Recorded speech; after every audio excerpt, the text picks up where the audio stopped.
Subscribe to Nidai Safa channel and watch fascinating and informative vlogs. Hit the subscribe button now.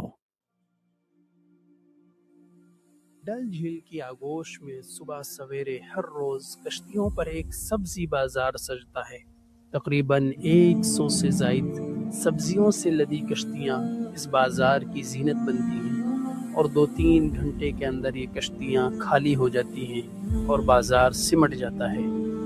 इस market में डल झील के तैरते खेतों में उगाई जाने वाली सब्जियां बिकती हैं। इस बाजार की एक खुसूसियत ये भी है, यहाँ सब्जियों के बदले सब्जियां खरीदी और बेची जाती हैं। बाजार से आने वाली सब्जियां डल झील में उगने वाली सब्जियों से अदला बदली की जाती हैं। डल झील के खेत भी बहुत हैरत अंगेज हैं।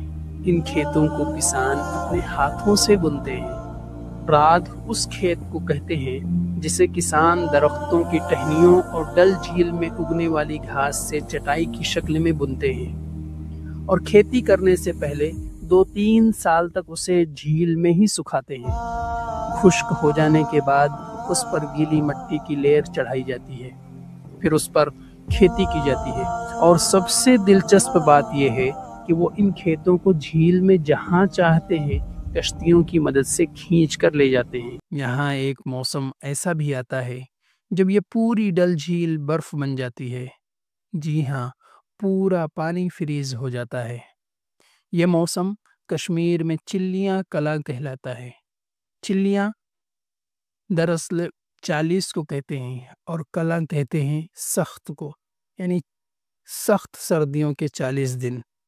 ये 40 दिन दिसंबर की 21 तारीख से 31 जनवरी तक रहता है। उस वक्त सर्दी अपनी इंतहा पर होती है। दर्जे हरारत -10 डिग्री तक चला जाता है। इसी सख्त सर्दी में डल झील का पानी जमकर ठोस बर्फ बन जाता है और लोग इस पर चलते दौड़ते नजर आते हैं। बच्चे इस पर खेलते हैं।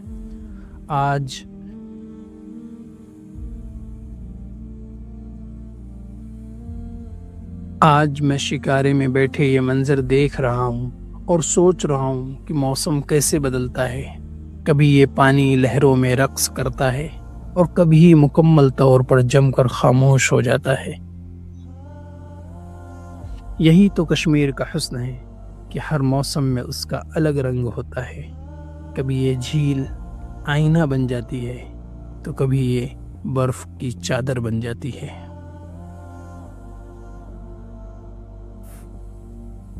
चारों तरफ पहाड़ और बीच में ये डल झील। ऐसा लगता है पहाड़ों की गोद में एक बड़ा सा साफ और शफाफ आईना रखा हो जिसमें आसमान खुद को देख रहा हो।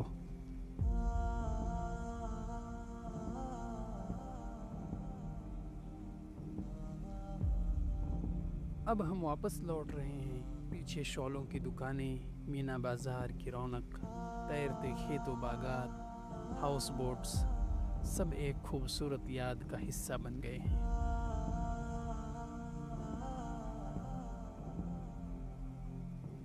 सच्ची बात तो ये है कि कश्मीर सिर्फ देखा नहीं जाता, महसूस किया जाता है।